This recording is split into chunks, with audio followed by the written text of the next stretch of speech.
In a quiet hamlet nestled between ancient olive groves and a slow-moving river, there lived a potter named Celine. Her hands had shaped clay for nearly 40 years, vases tall as children, bowls smooth as moonlight, jars that held grain and oil for the village.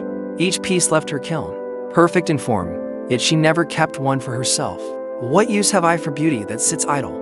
she would say, smiling tightly, and send every vessel away to market or neighbor. The people praised her skill, filled her doorstep with thanks, and small gifts of bread and figs, but Celine felt a hollow place growing inside her chest, like a crack spreading unseen through dry earth. She worked from first light until the stars appeared, shaping, firing, glazing, never pausing long enough for silence to settle.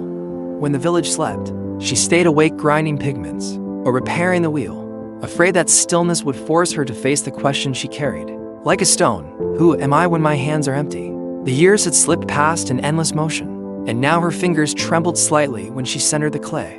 Her shoulders ached even after rest, and the hollow place had become a quiet ache that followed her everywhere. One late summer afternoon, after a kiln had cracked 3 fine pitchers in the final firing, Celine walked away from her workshop without cleaning the wheel or sweeping the floor. She followed the river path upstream, past the willows that dipped their branches like weary fingers into the current. She carried nothing, no tools, no water, no plan, only the weight of her own thoughts. The path narrowed, the air grew cooler under the canopy, and eventually she reached a small clearing where the river widened into a shallow pool.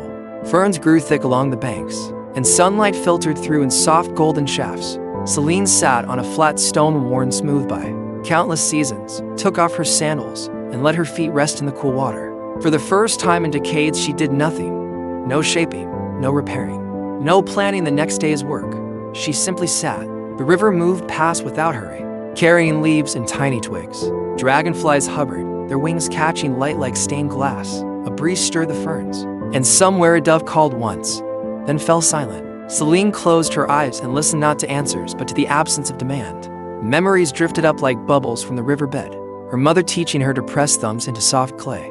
The first bowl she ever kept and later gave away. The nights she worked until dawn so no one would see her cry after her father died young. She had poured all her grief, all her love, all her fear of being nothing into the clay, into making, giving, proving. Tears came then, slow and warm, falling onto her folded hands. She did not wipe them away. For hours she remained there as the light shifted, as shadows lengthened across the pool. And in that long, unhurried stillness, something cracked open, not painfully, but gently. Like earth after rain, she understood that she had been running from emptiness her whole life, filling every moment with purpose so the hollow would not speak. Yet the hollow was not absence. It was space. Space where joy could enter, where rest could live, where she could exist without earning her place. The river did not hurry to reach the sea. The olive trees did not strain to bear fruit. They simply were, and in their being they gave shade, fragrance, shelter. When the first stars appeared above the clearing, Celine stood. Her body felt lighter, as though she had set down a burden she had forgotten she carried. She walked home under a sky thick with light, the path familiar yet strangely new. The next morning she returned to her workshop, but she did not rush to the wheel. She swept the floor slowly, lit a single lamp, and sat for a long time looking at the mound of clay waiting on the bench. Then, for the first time, she took only enough for one small cup. She centered it carefully, shaped it with no thought of perfection or sale, only with the quiet pleasure of touch. When it was finished, she set it aside to dry, not to be fired that day, not to be given away, but simply to exist. In the months and years that followed, Celine still made vessels for the village, but she kept one or two each season for herself.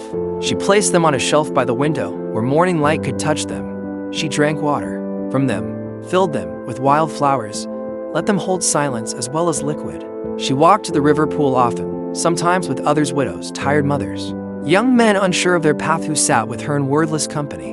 No one asked her to fix anything. She offered only presence, and it was enough.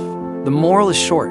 You are enough without making, without giving, without proving. Rest in your own being, and peace will find its home in the space you once tried to fill.